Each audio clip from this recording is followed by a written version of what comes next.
Now, X-Rock 105 presents The Rock Doctor. You've got questions, she's got answers. Call 970-385-1053 to talk to The Rock Doctor. Too chicken to call? 970-553-9001. Or hit us up on the X-Rock Facebook page. The information on this program is not intended as a substitute for medical advice. It feels like a long time since I've been here. What? It feels like a long time since our last show, but it's only been a week. Yeah, right? Questions regarding A long week. addressed to your own primary care physician or other professional healthcare provider.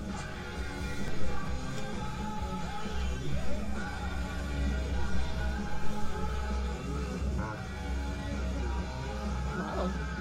Monkeys. That was me.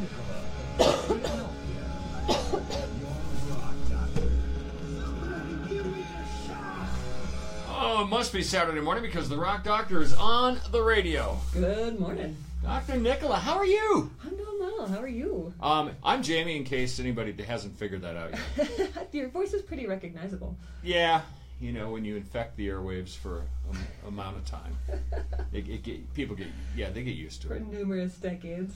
All right, our phone number is 970-385-1053 if you've got a question for the Rock Doctor, Dr. Nicola of Pure Vita Healthcare, or you can text us at 970-553-9001. Wow, the wind this week. Right? I know. I grew up in Casper, Wyoming. Okay. So, you know, when you learn how to, when you move away from Casper, Wyoming, you fall over for the first week because you're used to walking in Against the... Yeah, all of a sudden you don't have that resistance. And so I was having flashbacks to home this week. I bet. Yeah, the wind is nuts. We were out camping in northern New Mexico over the weekend and beginning of the just week. right over the border here? We went to Bandelier. Okay. Yeah, which is a great national monument. It was really, really fun. But it was windy. It was like, in the first thing in the morning, it was not, but it was only like 30 degrees, so it was, not that great. You know, meteorologically, there is a reason that's happening. The wind that picks up in the spring? Yeah. Why is that? Because the interior of the country is, the continent's heating up, and so the air is rushing in to fill that. Look at you. See, I know these things. Dr. Weather. Yeah, right, hardly. Equivalency degree, just saying. But now, when it gets windy like that, I mean, I obviously it's going to kick stuff up into the air, and that's going to aggravate you, right? Especially this winter, because it was very, very dry. So right. We've been living in dust that we don't normally live in all winter long, and now it's just kicked up a huge notch. So allergies are on the rise. And I feel like wind is actually a pathogen. And what I mean by that is that a pathogen typically is something that comes into our body and wreaks some sort of havoc, right? It creates some sort of imbalance or disease. And I am a living case study of wind being a pathogen. Because it was nuts when as soon as I was out in the wind, I was coughing, and I don't typically have allergies. It's not really been an issue for me. But every time I was out in the wind, I would start coughing, and then I would go in my tent or my girlfriend's camper, and I would stop coughing for minutes or hours, however long we were in there, and then I would come out, and the wind would pick up, and I would start coughing. Like that instantaneously? It's instantly. All right, well, it seems like then we can't win for losing, because if we have, like a lot of moisture over the winter, and then the spring stuff starts to grow, and that kicks up different kinds of allergens. Yes, more pollens and yeah, because the stuff is coming up, right? So people are having the pollens. But I was out hiking yesterday, and I didn't notice the buds on the trees as much yet. I've seen the crocuses and the tulips are coming up for sure, but I haven't seen the pollen creating stuff as much. So right now, I think it's a lot of dust and early pollens maybe. And those animal droppings that got dried over the winter. Yeah, yes. Great, we're gonna have air. What was that? What's that thing you get from the rat poop? Oh, Hanta. Hanta, yeah. We're gonna have hantavirus everywhere. Cow Hanta. Yeah, it's gonna be nasty. All right, so what do you do? We can't just live inside. Right, yeah. So I think that's part of it. I mean, I think paying attention to the wind and how it impacts you. A lot of other people, and other people, myself included, experience irritability as well. So it's not just... Really? Yes, physical symptoms. You get irritable? I know. It's you really, little Miss Sunshine? I know, so sunshiny all the time. It's not true. I can't imagine my Dr. Nicola irritable. Yeah, no, last night I came up and I was talking to my husband, and he's like, you okay? I'm like, I'm cranky. He's like, why are you cranky? I don't know. I just am. Just one of those things. Women's prerogative. Yeah, well, and I just kind of feel like if you name it, then my husband has a chance to not take it personally. Like I'm just feeling cranky. I'm not sure why. It has nothing to do with you. So it's not you, Pookie Bear. Yeah, exactly. So you can plan accordingly. You know, growing up in Wyoming, when I did, there was a lot of suicides. Huh. And they did a study that, because the wind does always blow up there, and they did a study that where there was like positive and negative ions, and apparently the wind created a lot of positive ions. Yes. Which doesn't react well with us. No, it's almost like an acid-base balance, right? So we do better as humans in a negative ion. So you know those pink, like Himalayan salt crystal lamps that people have, and you know that sort of stuff. No, I don't know about that.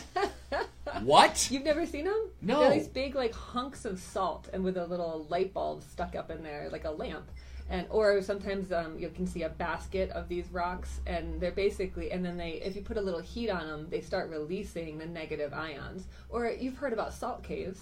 Yeah. People go into salt caves for breathing treatments, and that's a big part of that is not only the minerals will soften and moisten the air, but the negative ions, when they breathe it in, will help kind of recurrent chronic respiratory issues like asthma and bronchitis. And, oh, wow. It's kind of chronic lung stuff. So a lot of people, I actually just saw an ad for it. There's a salt cave outside of Denver, and you can like buy a package, or this woman like in this beautiful lounge chair, the whole cave is just that pink salt crystal. Yeah, so it's been a remedy used. I can imagine why you'd have that in Denver. I mean, what a depressing place. So you would have to have some place. Yeah, and it's definitely more. Kidding! Come on, kidding. It's not. I mean, it's not like as bad as Phoenix. I moved here from Phoenix, and the air quality there was horrific. Well, there you got not just the wind, but it's hot blowing wind. Well, and it's not just blowing dust in the air, it's hot blowing dust. Yeah, and there's so much development that there's so many parking lots, and they just hold on to the heat from the day and release it all night long. So it never, the true desert is hot during the day but gets very cool at night, and there's that. But Phoenix doesn't have that because it's so overpopulated. You know what that's called? What? Heat Island. Heat Island. See, I lived in Vegas for years, so. Oh, okay. Same difference. Yeah, absolutely. And then Vegas, similar to Phoenix, has a bunch of fountains and golf courses, so a lot of external water, and so it's changing the humidity and right. Yeah, so 105 degrees and 90% humidity. It really, or even 50% humidity at 105 is pretty brutal. I used to love that. It's midnight, 1 o'clock in the morning, and it's still 102 degrees. Oh, it's nuts, and it's just that you can just see the heat coming off all the tarmac, from all the parking lots that weren't well thought through. So all of this, I mean, obviously we're creatures of our environment, and all these things will come together. Sure. So, I mean, the positive and negative ions. So I guess when the wind blows, that creates the positive ions. Right, which are actually negative for us. Which are not positive. Not positive for us. Not beneficial for us. Okay, so do you go down to your local department store here and get a salt rock lamp? What are they called? Yeah, you can absolutely. Really? Absolutely. Yeah, that's actually not a bad option, especially if you or kiddos at home have respiratory issues. Just having one going in the house. Like we have one in our house going all the time. We just leave it on. Mm-hmm. See, now I'm wondering because took granddaughter to an Easter egg hunt yesterday down south here. And there was a dance contest afterwards. Okay. She didn't win, and she doesn't understand. She's 9. She doesn't understand that just going out there and having a seizure doesn't necessarily qualify as dance. Love her please. I'm not trying to be mean, but you know what? Just because you didn't win doesn't mean anything. And sure. I should have videotaped and said, "Well, here's why." Oh, no. That's no. I would go with the no on that one. So I'm wondering if was the wind blowing and was that creating the positive? But why doesn't it affect everybody? I guess is where I'm going. It's funny. I feel like I'm more susceptible to it now than I was, say, 10 years ago, and I don't know if that's because I'm more aware of my body and my rhythms and when I'm irritable and when I'm not, just because I'm in better relationship with myself, or if it's as I get older, I'm more susceptible to. You're not a spring chicken anymore over there, Flower. I know. I can get a whole nother birthday next month. So, you're a May baby? I am a May baby. I'm a June baby. Are you? Yeah. I'm definitely a Taurus. Are you a Gemini? Yeah. Oh. Couldn't you tell? I guess. Couldn't you tell? I mean, a lot of pieces are falling into place. Yes. You're not just dealing with me, you're dealing with both of me. Yeah, exactly. Wow, I'm going to bring my twin brother in here. To deal with the four of us. That's an amazing. Wow. God, literally twins? Literally twins. No way. Yeah, he's in some island off of Guam right now. Saipan, I think. What? Yeah, weird. What's he doing out there? Nothing. Sweet. Keeps telling, well, I'm working on my book. I'm like, okay. How are you doing for money? Oh, don't worry about it. Well, all right.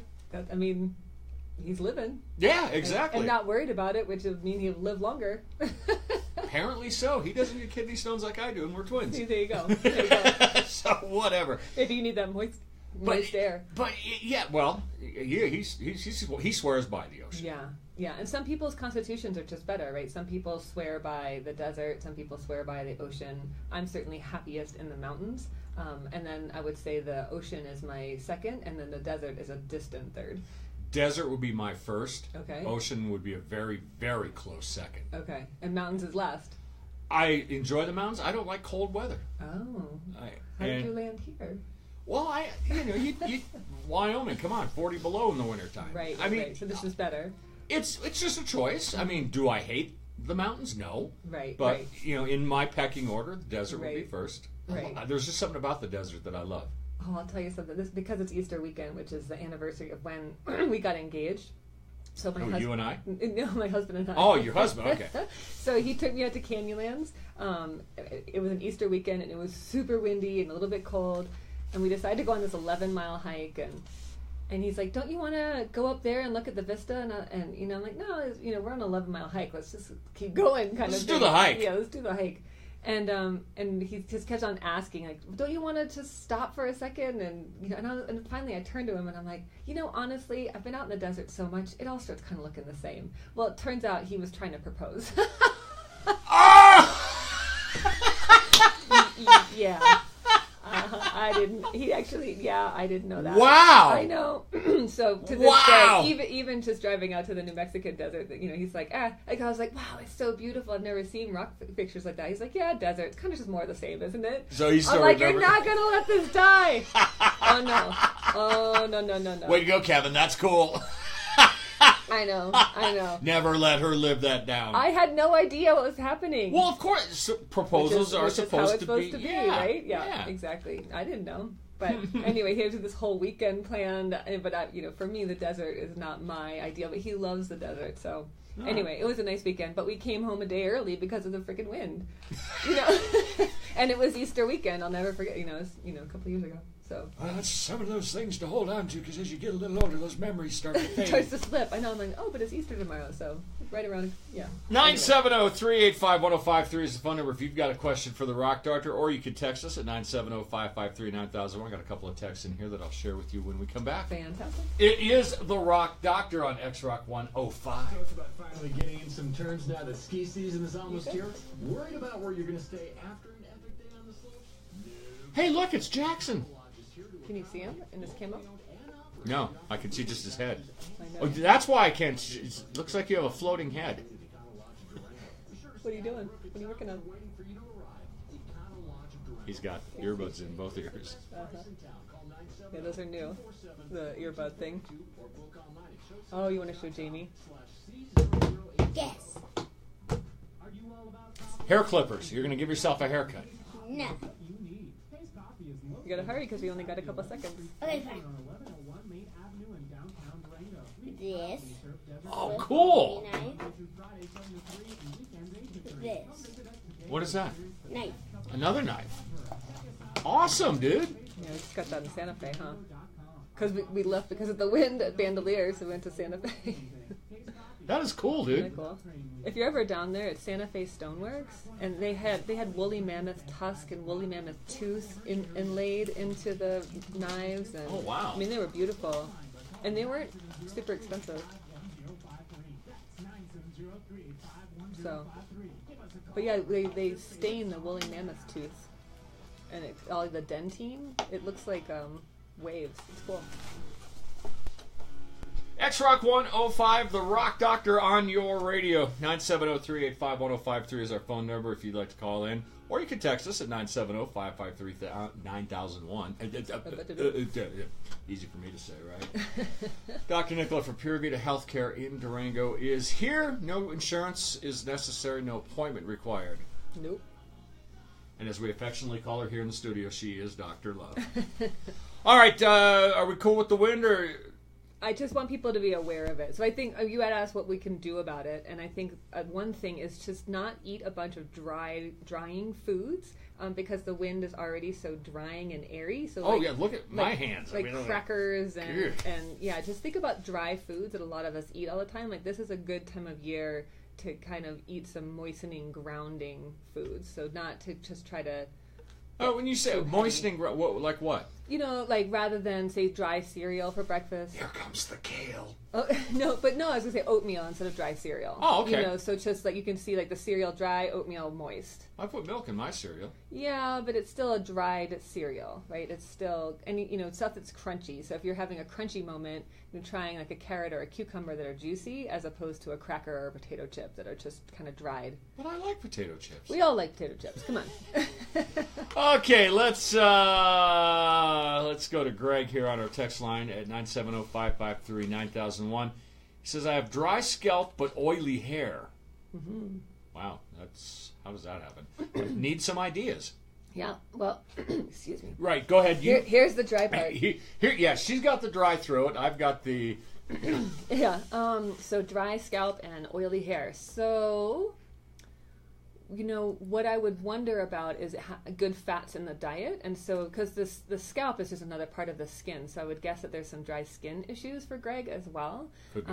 And so what I would do first and foremost is make sure you're getting enough good fats in your diet. So the easiest thing to do is just take some fish oil capsules. But if you're talking about whole food based, that's salmon, grass-fed beef, all your good oils like coconut oil, olive oil, butter, avocado, raw nuts and seeds, that sort of thing. So making sure you're getting at least a dose of good fat at every single meal. And what that's going to do is hydrate your skin from the inside out. So a lot of us, when we get dry scalp or dry skin, we just lotion up. We put stuff on the outside, which is not a bad option, but we have to think about hydrating our skin from the inside. So that would be the other thing is hydration. You know, how much water are you drinking versus caffeinated beverages in a day, and is that balanced out? And then I would, you know, sometimes when I've seen people with real dry scalp, it can be a food sensitivity. So something like taking out, you know, dairy or something like usually dairy is what I see with skin stuff. Mm-hmm. Sometimes gluten, but those are the two main suspects that I start with. So maybe just do a 30-day trial without dairy or gluten and check it out. See if your head gets any better. Now, note, it probably won't get 100% better if in 30 days, but it should be a little bit better. Usually, though, the telltale sign is when you add the gluten and dairy back in and it kind of flares up again. And so that's what I would look for the most to see if there's a food allergy component.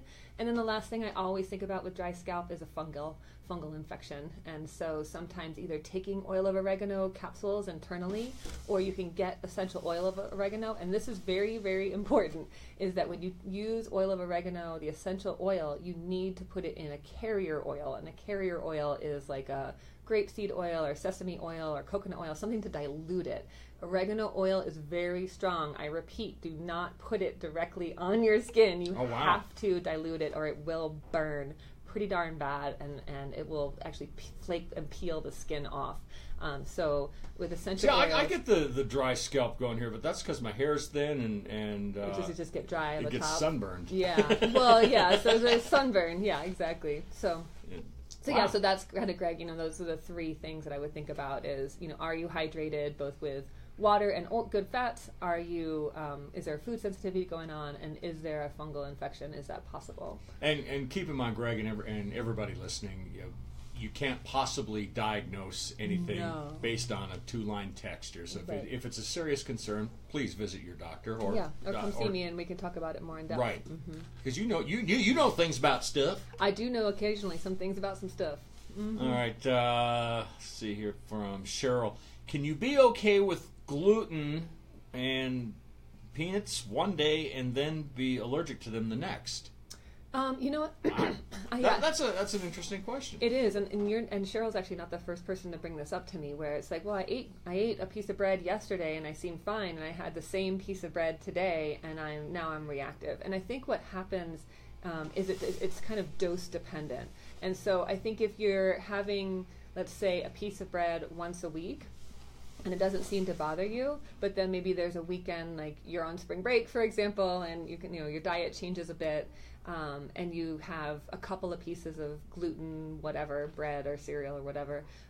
What happens is like the inflammatory load kind of builds up and kind of tips the scale into where you actually feel symptomatic. And so for me, if you're having an issue with gluten and or peanuts, sometimes that means that's the response that you can actually feel. But the way that I interpret that is you're actually reacting, your body is responding to that, is creating an inflammatory response every single time you're exposed to that food, but you're just not necessarily feeling it or symptomatic from it. It's like dose dependent. It's kind of like if you have a beer, you're probably not going to get drunk. It's like, well, I had a beer yesterday and it didn't bother me, and I had 4 beers tonight and now I'm super hungover. It's like there's a tolerance, right? Right. Okay. So it's similar with food sensitivities where, sometimes it just has to be dose dependent. Or if I have gluten once a week, I'm okay, but if I have it 3 days in a row, then I have a GI response, or a skin rash, or a foggy headedness, or that sort of stuff. So I went down to the store and I was looking for gluten-flavored peanuts, and they didn't have any. They didn't have any. Can I order them? Well, what's funny is that the dry roasted peanuts, those actually have gluten as part of the coating. To hold it all together. That nice salty, whatever that brown. Perfect. I'll order 2 of them. Yeah. So there are gluten covered peanuts. Nice. Okay. It's interesting you say. I mean, my kid this last week got the stomach bug. Oh no! And he swore up and down it was food poisoning. Uh-huh. How do you tell the difference? I mean, aren't they both pretty much the same reaction? You know what? Yeah. I mean, Jackson got that on Tuesday night in the hotel, which is a great place to have double-sided fun. Yeah, it is, because that way the maid cleans it up for you. Oh! Hey! As long as they'll bring you all the sheets in the middle of the night. We got a flat sheet and a twin fitted sheet, and I don't know. Anyway, it was kind of a mess at 3 o'clock in the morning, but that's not the point. But to me, I was like, did he get food poisoning? That's the question mark. And so I think it is kind of hard to tell if it's that 24-hour bug that just kind of goes through you, or if it was food poisoning. I think with food poisoning, typically we tend to feel a lot more nauseous, but I don't know that that's a across the board thing. Well, the reason I brought that up is, I asked us, what makes you? Because I'm skeptical. It's like, we all live in the same house. Right. So if one gets food poisoning, wouldn't it make sense that everybody's going to get it? More likely, especially if you ate the same dinner or, that sort of stuff. So we had eaten at a, place, we were in Santa Fe, and we had eaten at a place, and, he just got a couple of burgers, or fries and animal crackers. So I was kind of like, it wasn't the highest quality food, but was it, but the burgers were cooked. So I'd be surprised, Oh, I'm pushing Junior on this. I'm going, why do you think? And he tells me, well, I made my lunches for the entire week and had them in the refrigerator. And food does go funky if you. And this was like day 5 stuff that he had in the fridge. Like, are you an idiot? Right. You can't eat food that's been in the fridge for 5 days. No. Yeah, I don't know that I would prep tuna salad 5 days out. Right, or potato salad or any. Yeah, I don't know what he was. And I'm just like, well, it probably was food poisoning because nobody else got it. Right. Yeah. We've all had that stomach bug at the house. That's what made me think about that. Yeah, and that's just it. One of the kiddos that we were on camping with 2 days before had thrown up, but we all kind of, but it was only like one vomit and then he was done kind of thing. And so it was like, one and done? That's easy. Yeah. So it was like, that wasn't a stomach bug. That was just a 4-year-old randomly vomiting, because that happens sometimes. But now we were wondering, now that Jaxie got sick too, if there was actually some sort of bug that the 2 of them got. But Jackson just got it a little bit more violently. No, he's in the other room. We can We can beat it out of him. What did you eat? What did you eat, little man? So.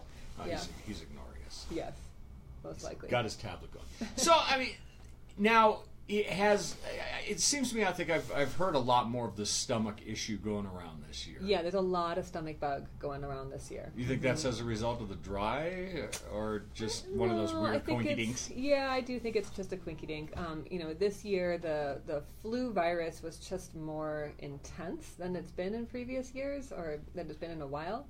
And we happened to have, there was that stomach flu and the more respiratory body flu going around at the same time. And so I definitely all winter long I've had people saying that they were getting the stomach bug. Yeah, I got both, but I wasn't down and out for weeks on end. Yeah, that's unusual for this virus. So it might not have been, well, the stomach bug seems to be clearing quickly, but it's also really, really contagious. Like I had one friend and her son got it, and then she got it, and then her son got it again from her. They just couldn't pass it back. They couldn't clear it out of her house. It just kept on. Well, see, then that's a good reason why, or good thing that it's been warm this year, because you open doors and windows. You open doors and windows and let all the dust in. Yeah. So you get rid of the flu and let in the respiratory. Get the allergies. But I'll tell you, it's better than that stomach flu. That stomach flu's nasty.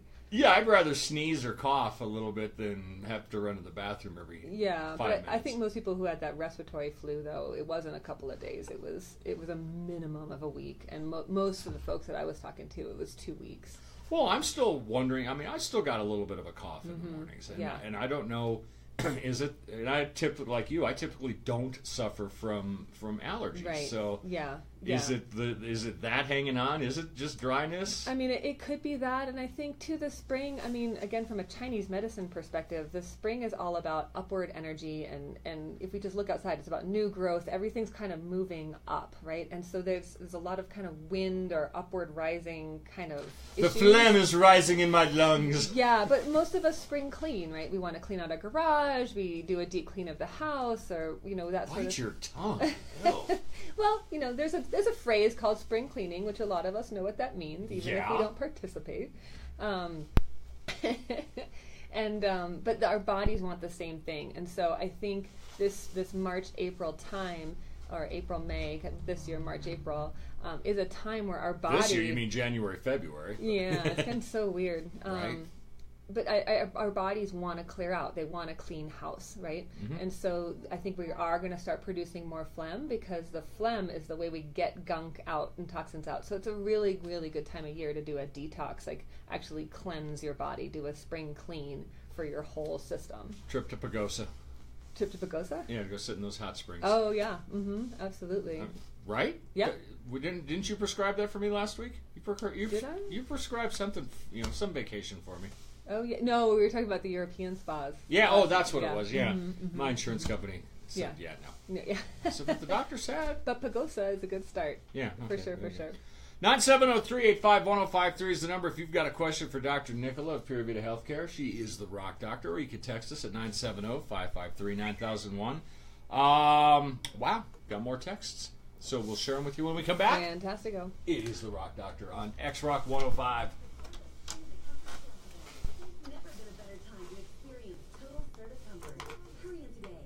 What are you guys doing today? Okay. What? That's a text? What are we doing today? Other than this? Is it from someone you know? Like, is it a personal text? Could be, but it's going on the air. Oh, really?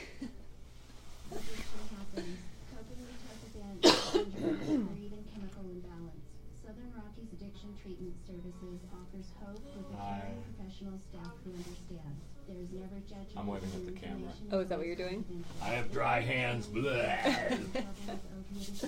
Oh no, they are dry. I come up here and this is what they do. Really? Yeah. I can't wait to get back home. Well, you work with your hands though too, right? You've been doing some. That's really drying. Yeah. Yeah, the concrete last week. I poured concrete. Did you? Do you feel manly? Fantastic. Yeah, it turned out great. Did it? That's Until awesome. I got to the part where I cemented one of my forms into itself. Oops. How do you resolve that? Really? Snap it off. Is there hot water on the water thingy? I don't know. I think there is. Could be the left. Yeah, the left one. The red. Okay. The red one.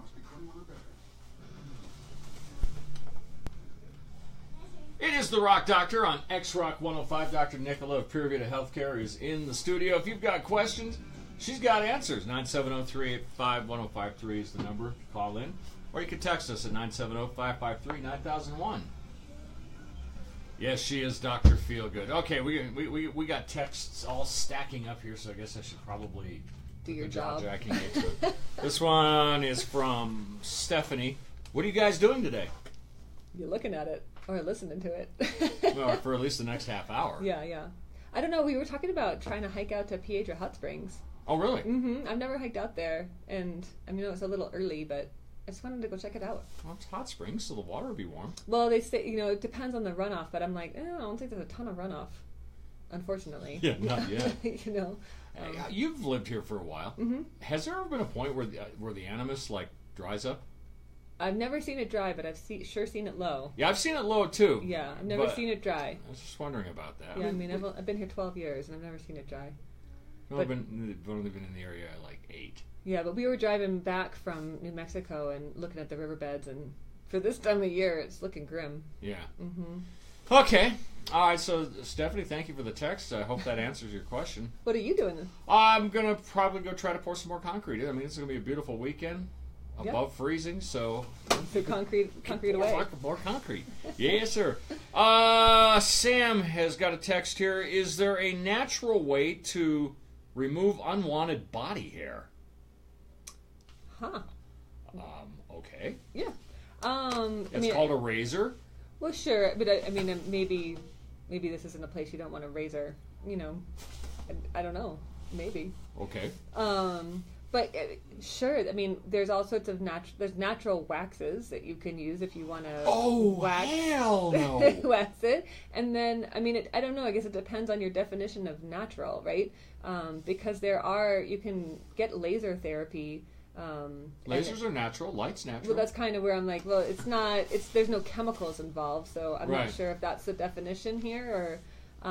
But you can get it, and it's permanent, so which is nice. You only have to go a handful of times and be done with it. So, but yeah, that's what I know about natural hair removal. Yeah, sorry, you can't go sit in a red apple cider vinegar dip and have all your body hair fall off. I don't think. No, not that I'm aware of, not that I've ever seen. And I've seen some people, like the various hot springs and the sulfur springs, and they're still hairy when they come out. So. I don't know that a dip is what's required. Yeah, and I mean, I'd love to be able to lend some expertise on that one, but yeah, I don't. Yeah, so I think I am annoyed by shaving. Yeah. I would.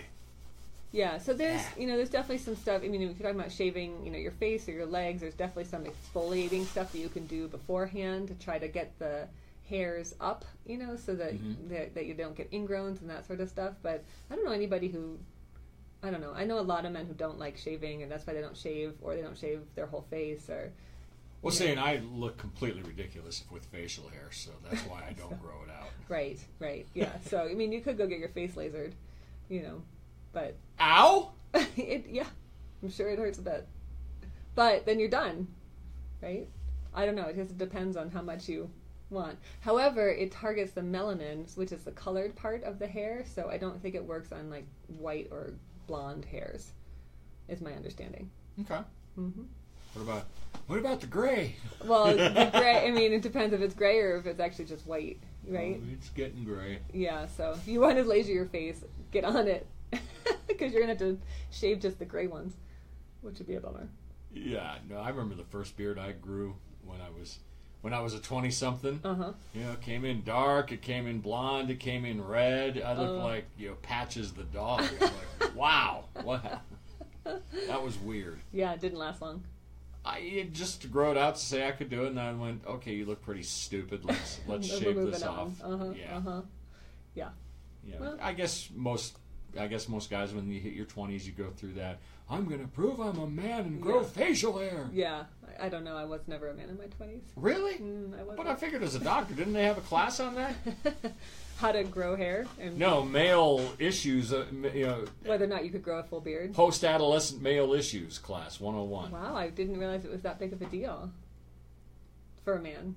I'm being honest. Well, look, while you walk around Main Street here, all these guys. We live in a mountain town. I kind of just Oh, figured. please. I grew up in a mountain town. Right, and you grew a beard. After I left the mountain town. I don't think it has anything to do with where we are. It has to do with people going through their phases. Oh, I didn't know this was a rite of passage for a man. It's good because I've got a son, so. It's Well, good yeah, to know so these when things. he gets into his 20s, he's going to probably want to try and grow his facial hair Just to out. prove that he can be a man and grow a whole face of hair. Yeah. That's the only reason I could possibly think of why that would happen. I have no I've words. left you speechless. I have love no, this. I have no words. But it's a fascinating insight. I thought the biggest issue was just, size. I thought that was a big issue for men. Well, haven't you ladies been telling us all along size don't matter? Yeah, because only in response to the neurosis of, but it does. Are you sure it doesn't? I think it does. I don't have that reference. I don't know if size matters. Are you turning red? No. Oh, okay. No, it takes more than that to make me blush. Really?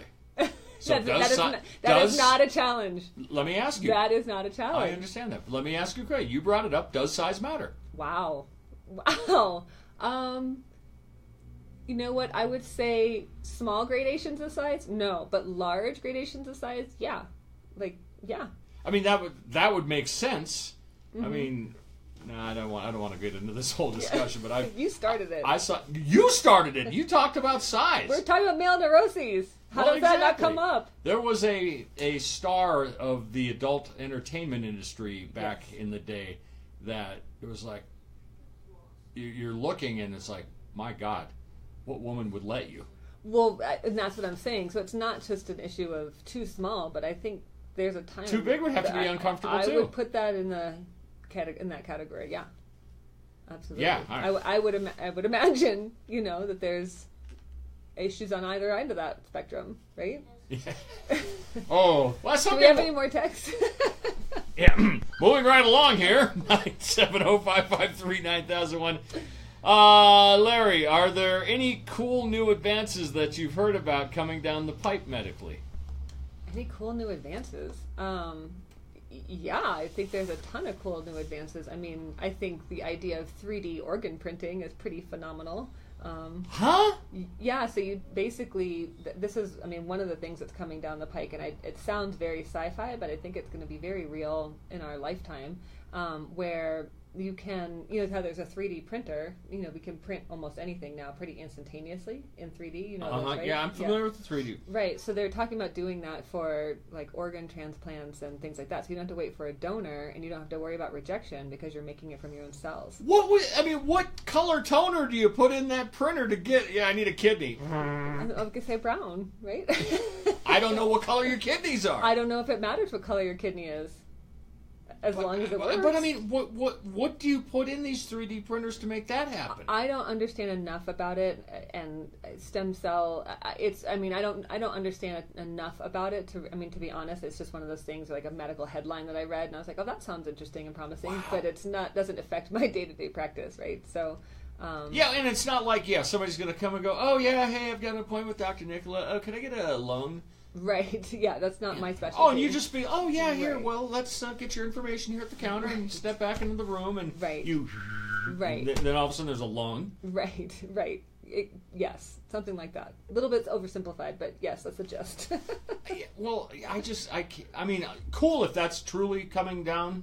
Yeah. I think that's awesome. Mm-hmm. I'm intrigued by that whole process. What do you put in the printer? What's the material? Gunk? Yeah. I know. And how does it get spun? And but I think there's.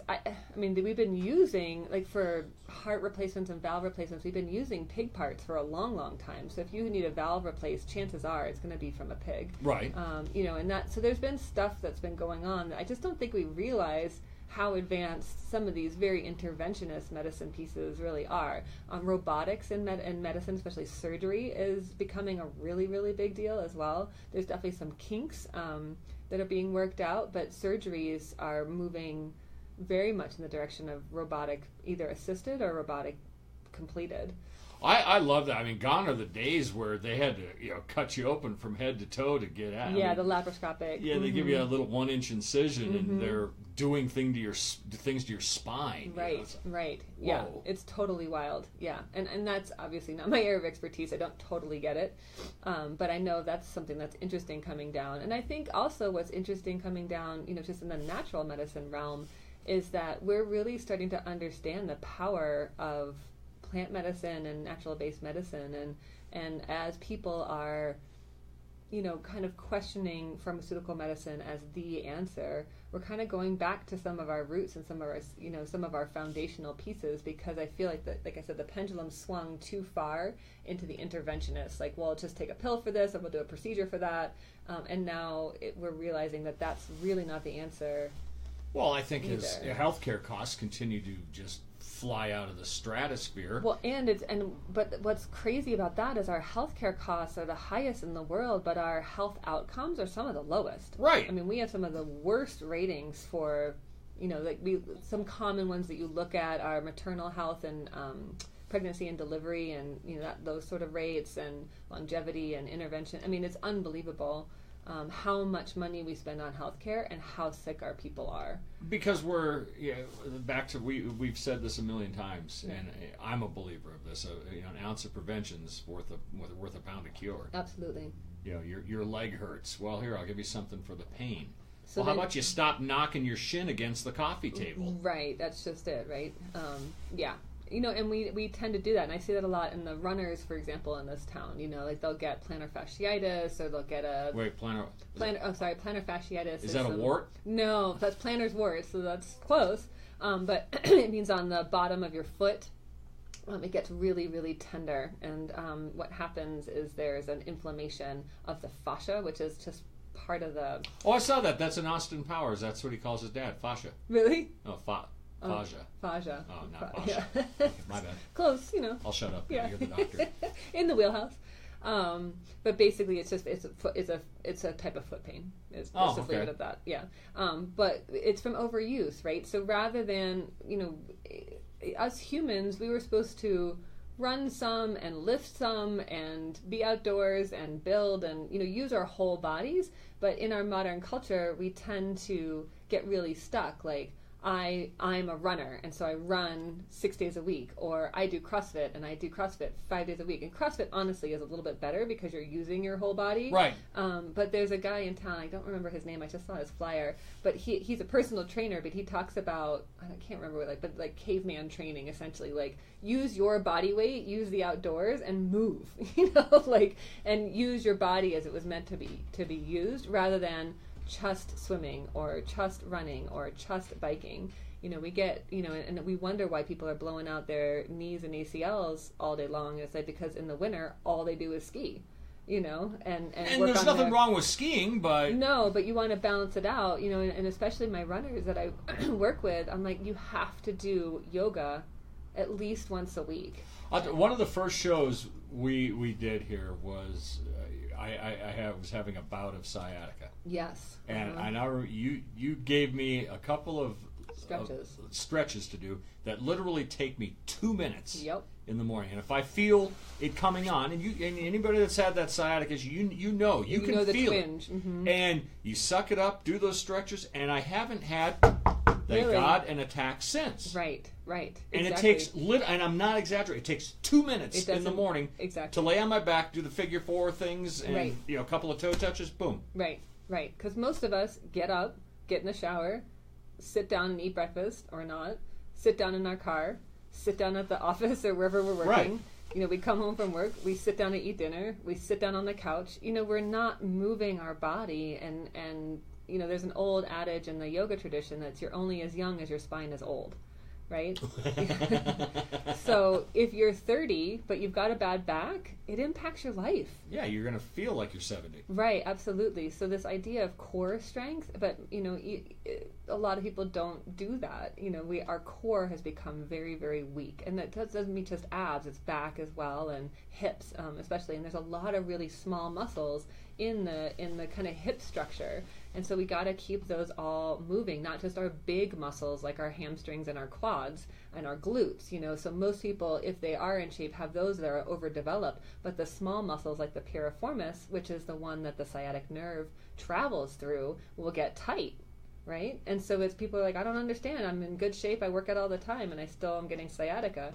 It's like, right, because your big muscle groups are overdeveloped and your small muscle groups are underdeveloped, and the small muscle groups are the ones that actually are constantly manipulating your alignment. Right. And literally, I've said this 5 times now because I mean it, literally 2 minutes in the morning, right. And I haven't had an issue in 6 months. That's just it. You know, so even if you... 2 minutes! Right. Even if you wake up and put your hands over your head and then try to touch your toes and just take, you know, inhale with your hands up and then exhale, try to touch your toes, and do that 3 times.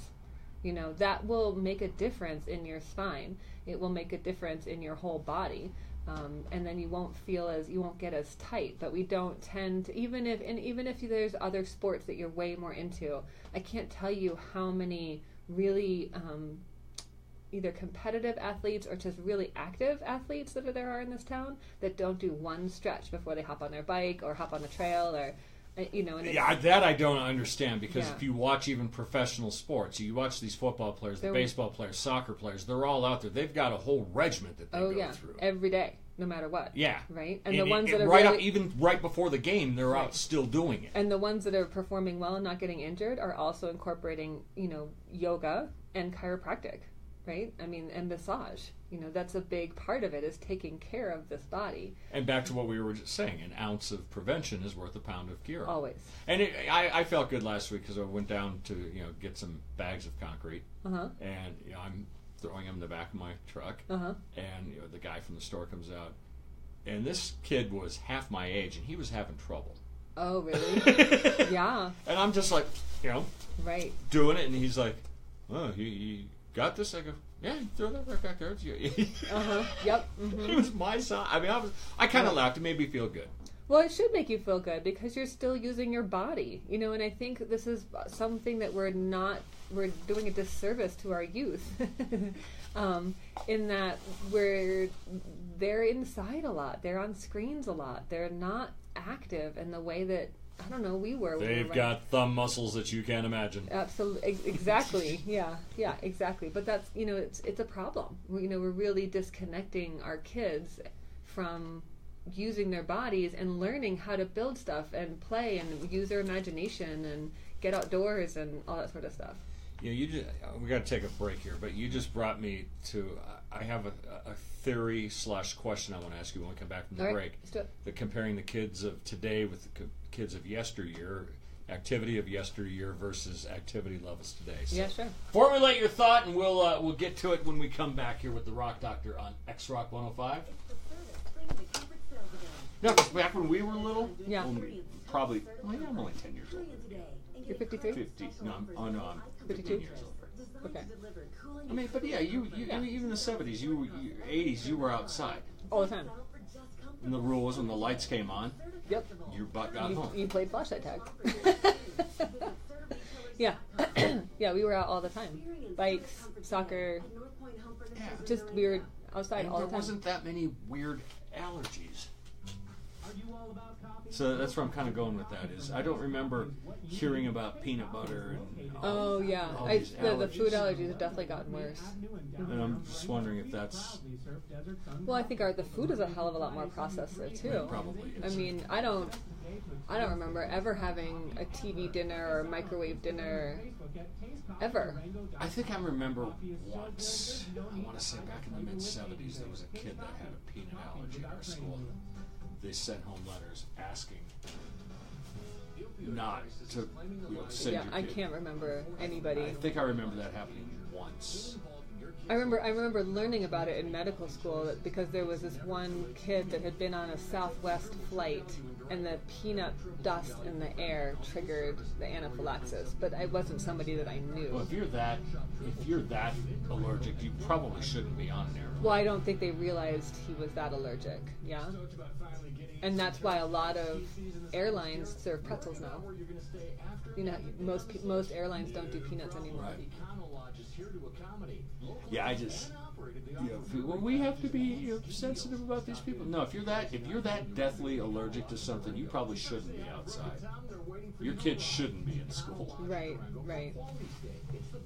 Well, but that's not fair either, though. I mean, the kid has an allergy, an anaphylactic allergy, and so he doesn't get to go to school.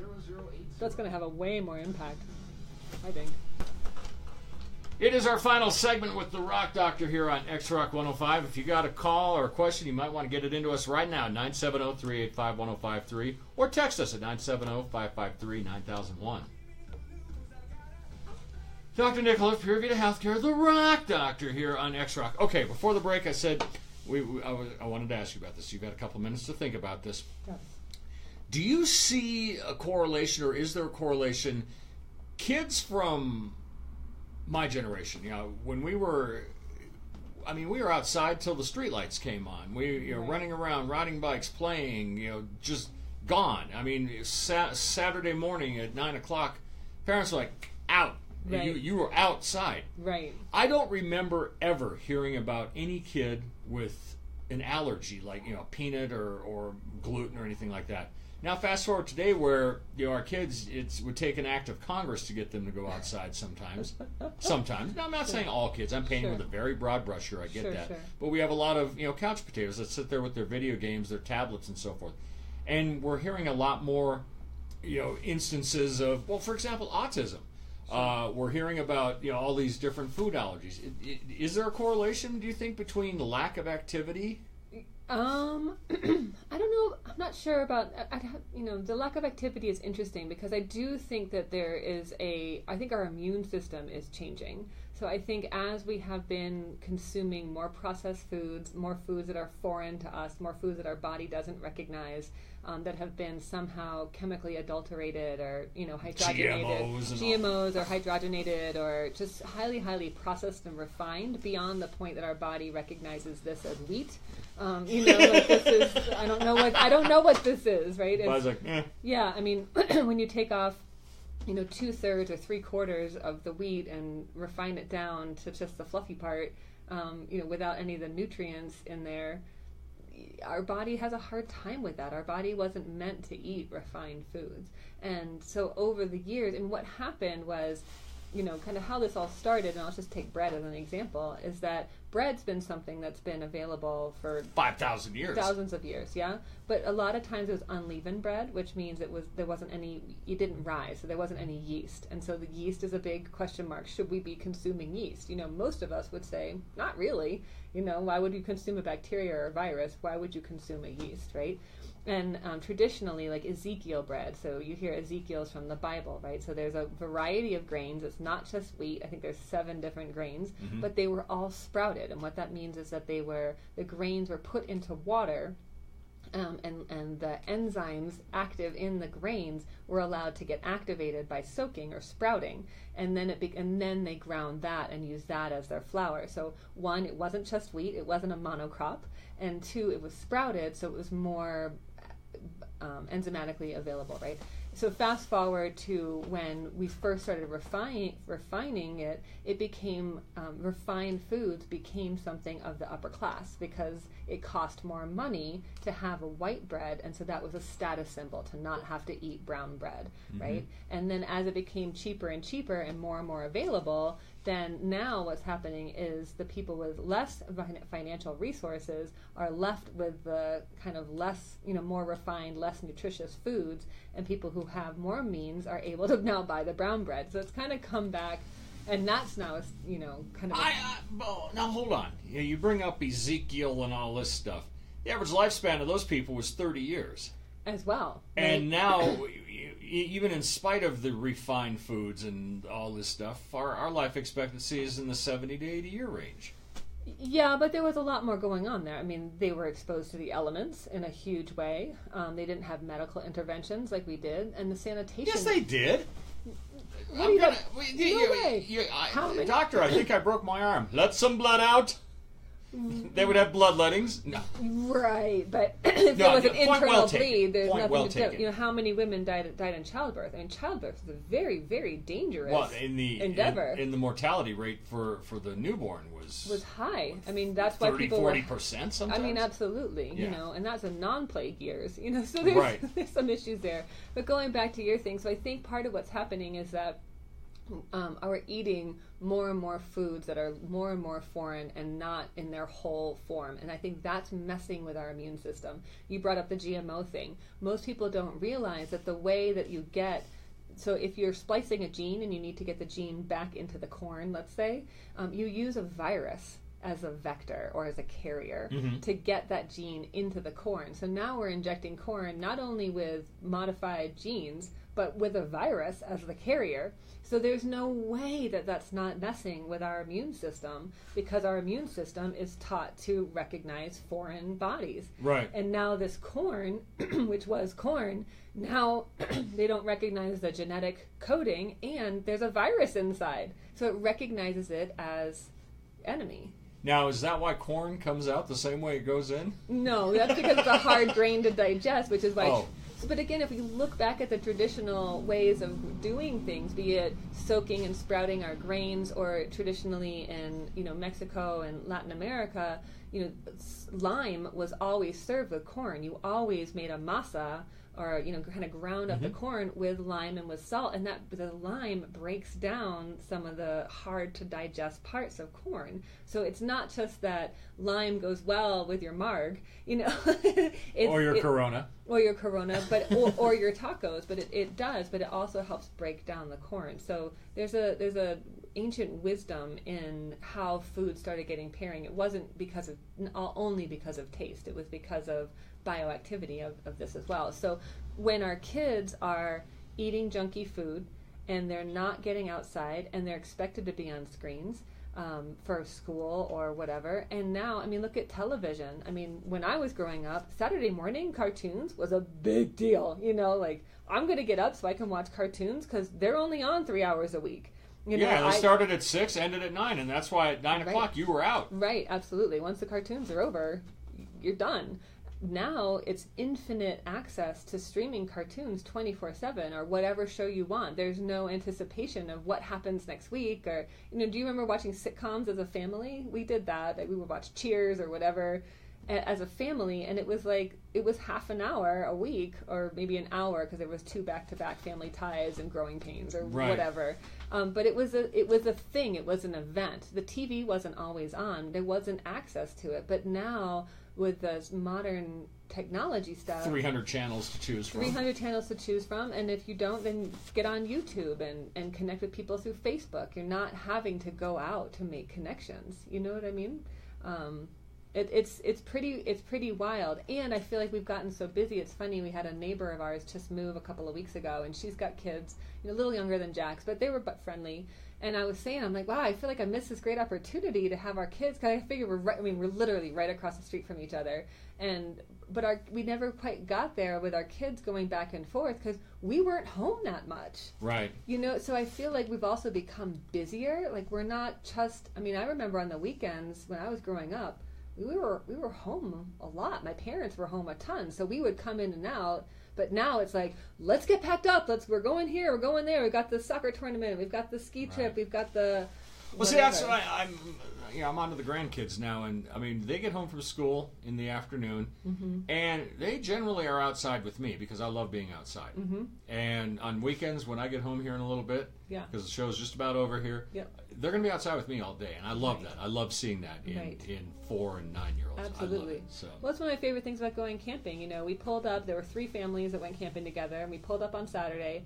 I didn't see my kid again until we were leaving on Tuesday. Perfect. Other than to put when he got sick. Other than to put some food in his gullet and to put him to bed at night, like he and these kids were pretty much gone. And we had an opportunity. We were at Bandelier, and you can there's a 2-mile trail from the ruins back to the campground, and Jackson and another kiddo and a mom and I, like, we walked back. We didn't drive back. That was cool. Yeah. You know, and we didn't have anywhere to be. We weren't in a rush. All of us had our phones off. You know, it was cool, but it made a big difference to not have any of the parents on their devices, because then we were all just hanging out too. So I think for me, digital detox is a huge part of getting reconnected with your kids, with yourself. I think no truer words have ever been spoken. I can't even tell you. We had to come home early because Jaxie got sick, and so I turned my phone on a little earlier just to deal, because and then Blue, my dog, has an ear infection, so I had to go to the vet. I mean, all this stuff, and I was like so angry, but like getting all that input again, especially before I was ready. I really thought I was going to have a week without my phone, and it turned out to just be 5 days, which still seems like a lot of time without a phone, but it wasn't enough. And I think. There we go. Maybe that's why I was cranky last night. Is because there was all this input coming in. Yeah, you had output overload. I didn't want to. I wasn't ready for it yet. How do folks get in touch with you, Dr. Nicola? We would love to see you. We are on 12th Street, right across from Buckley Park, next to ID. Or give us a call, 970-759. Oh, sorry, that's not true. So 970-426-1684. And if you're interested in doing a little spring cleaning, we're doing a detox at the end of April. So check out puravitahealthcare.com for more info. And join us again next week for the Rock Doctor. Whoop, whoop. Right here on X-Rock 105. Thank you, Dr. Nicola. Have a good weekend.